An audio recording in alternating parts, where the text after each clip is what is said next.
अपने प्रोग्राम का बाकायदा आगाज करते हैं अपने परवरदिगार के शुक्र से। आज का दिन एक और मनहूस दिन कराची के रहने वालों के लिए और पाकिस्तान में बसने वालों के लिए रहा। और उसकी सबसे बड़ी वजह यह रही कि एक बार फिर यहां पर जो जिनके लोग लापता हैं वो लोग बेचारे दर दर की ठोकरें खाते रहे। कभी गुल प्लाजा के एक किनारे पर तो कभी गुल प्लाजा के दूसरे किनारे पर खड़े रहे, कभी डीसी ऑफिस का चक्कर लगाते रहे तो कभी सिविल हॉस्पिटल के अंदर जाकर मालूमात हासिल करते रहे कि शायद उनके लोगों के बारे में इल्म हो सके। लेकिन गुज़िश्ता दिन भी जिन 25 के करीब लोगों की बाकियात मिली थी उनकी शनाख्त ताहाल नहीं हो सकी। और मैं जिस वक्त ये प्रोग्राम रिकॉर्ड कर रहा हूं वक्त तकरीबन 11:15 बजे तक का है, रात का वक्त है और अब इस वाकये को 72 घंटे हो चुके हैं।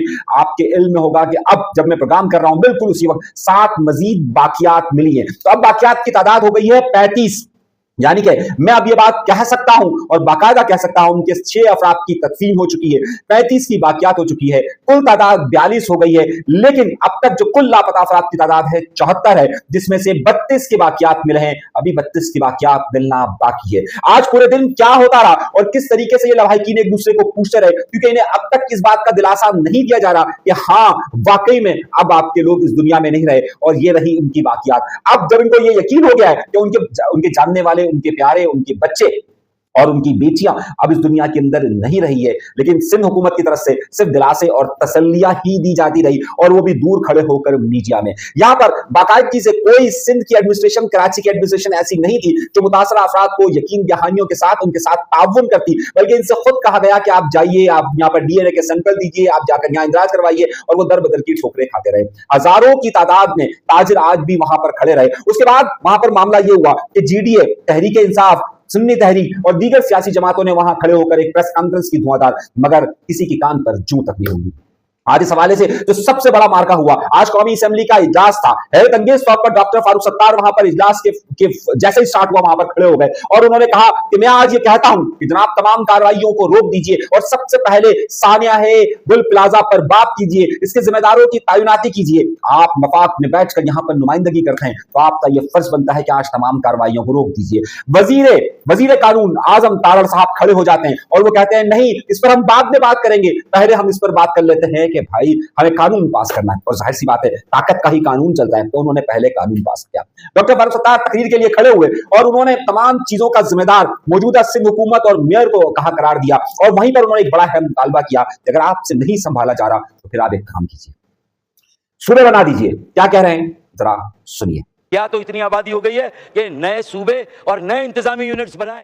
ये बात यहीं पर रही नहीं रहती। उसके बाद पाकिस्तान पीपल्स पार्टी की बारी आती है और पाकिस्तान पीपल्स पार्टी की जब बारी आती है तो कादर पटेल खड़े होते हैं। वो कादर पटेल के जिनका नाम पहले ही कराची की तबाही में सरफहरिस्त लोगों में लिया जाता है और कई मामला पे उनका नाम लिया जाता है। कादर पटेल खड़े होते हैं और कादर पटेल खड़े होकर कहते हैं कि मैं बताता हूं कि इसकी तो मंजूरी अल्ताफ हुसैन ने दी थी, इस पे जो फ्लोर बनने थे उसकी मंजूरी भी अल्ताफ हुसैन ने दी थी। हैरत अंगेज तौर पर 1991 के दिसंबर में जब इसकी अप्रूवल दी गई थी, यानी कि इस जगह की लीज दी गई थी और इस जगह की जब कंस्ट्रक्शन शुरू हुई थी, तो मेरे मोअज़्ज़िज़ कादर पटेल साहब को शायद ये बात पता नहीं होगा कि उस वक्त एनक्यूएम के खिलाफ एक ऑपरेशन चल रहा था और उस वक्त अल्ताफ हुसैन कराची में मौजूद नहीं थे। इसका जब तीसरा फ्लोर डाला गया था उस वक्त भी हैरत अंगेज तौर पर एनक्यूएम अपोजिशन में थी, गवर्नमेंट का हिस्सा नहीं थी। कादर पटेल ने सारा का सारा मलबा जहां पर यह कहकर डाल दिया ये तो अल्ताफ हुसैन का काम है। जरा सुनिए।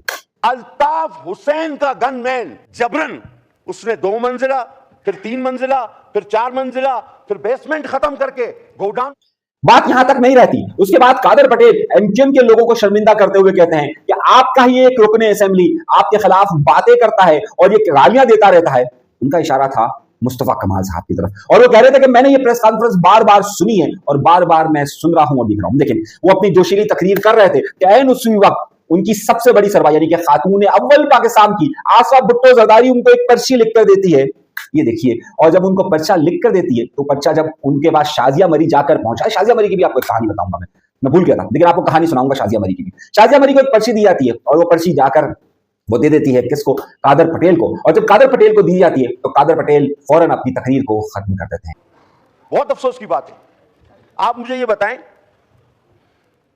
क्या आसफा भुट्टो जरदारी ने यहां पर कादर पटेल को रोका कि तुम अपनी हद से तजावुज कर रहे हो, या फिर कादर पटेल को शाबाश देकर कहा कि आप खामोश हो जाओ? क्या लिखा था आसफा भुट्टो जरदारी ने कि जिनकी बात फौरन मानते हुए फौरी तौर पर कादर पटेल ने अपनी तकरीर को खत्म किया। बात यहीं पर नहीं रहती, उसके बाद शहला रजा जिस तरह की तकरीर करती है वो भी आपके सामने। हाँ, कहानी मैं आपको सुना देता हूं, और वो कहानी है कि शाजिया मरी ने कल असेंबली की एक कायमा कमेटी के अंदर एक बिल पास करने की मंजूरी दी। क्या दी कि जनाब वाला, हम जितनी दौलत कमाते हैं, हमारे जो असासे हैं, हमारी जितनी जायदादें हैं, वो किसी को ना बताई जाए, और अगर किसी को हमारी जायदाद का पूछना है तो वो असेंबली के स्पीकर के पास जाए और उनसे दरख्वास्त करे कि हमें बताया जाए कि इनके गोशवारों में कितने पैसे हैं। सुनिएगा मेरी बात और से।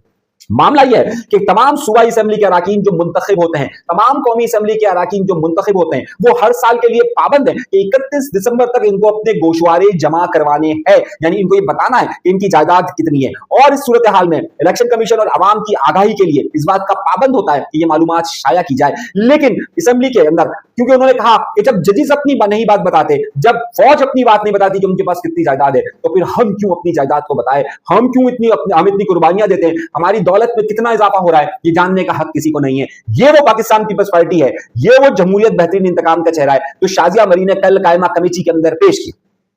और तो और इसमें एमक्यूएम की रुकने असेंबली भी थी, वो भी कह रही थी हाँ बात बिल्कुल ठीक है कि गोशवारे नहीं बताने चाहिए और आदाद शुमार नहीं बताने चाहिए। और कौन कौन सा नाम बताऊं, छोड़िए इस बात को। लेकिन बात सारी है कि इस सारे मामला में पाकिस्तान पीपल्स पार्टी का एक रंग नजर आया। खैर, इसके बाद एक और खबर मैं आपको देता हूं। इस्लामाबाद में बहुत सारी जादूगरियां मरी रहती है, ये मत समझिएगा कि वहां से खबर हम तक नहीं पहुंचती। और उसके बाद आज सिंध असेंबली के अंदर क्या होता है, सिंध असेंबली के अंदर मेरी तवक्कुआत ये थी कि शायद आज एमक्यूएम बहुत एक बार फिर एहतजाज करेगी, लेकिन आज एमक्यूएम अपनी नशिस्तों पर बैठी रही, मामूल की कार्रवाइयां शुरू रही। आज इस वाकये के चौथे दिन, यानी कि 4 दिन हो चुके हैं, हफ्ते की रात, इतवार, पीर और मंगल, 4 दिन के इख्तिताम पर सूरत हाल मेरे दोस्तों, मेरे भाइयों ये रही है कि आज पाकिस्तान के टीवी चैनल्स ने भी इस हादसे को उस तरीके से जगह नहीं दी, और उनकी नजर में इस्लामाबाद की कार्रवाई ज्यादा अहम थी, क्योंकि ये मीडिया ज्यादातर कंट्रोल भी कहीं और से होता है। खैर, खबर ये कि पाकिस्तान पीपल्स पार्टी की हुकूमत और इंतजामिया अब तक कराची में बसने वाले गुल प्लाजा के मुतासरीन को कोई दिलासा देने में कामयाब नहीं हो सकी है। दिलासा तो दूर की बात है, उन्हें एक गिलास पानी पिलाने पर भी नहीं है। तमाम सियासी जमातों ने वहां पर अपने डेरे जमा लिए, हर एक जमात ने अपना एक एक कैंप लगा लिया है, लेकिन सोचिए और सुनिए, किसी के पास भी वहां पर हल मौजूद नहीं है। ये मामला हल किस तरीके से होगा और कौन इसको हल करेगा। आज एक अहम मीटिंग गवर्नर हाउस के अंदर भी हुई है, और उस मीटिंग के अंदर तमाम ताजिर बिरादरियों को साथ शामिल कर इस बात पर मुत्तफिक किया गया है कि जनाब इस सारे मामला को हल किया जाए। लेकिन क्या एक कमेटी वो बनी है कि जो सरकार की मुद्दत में बनी है, कि जिसमें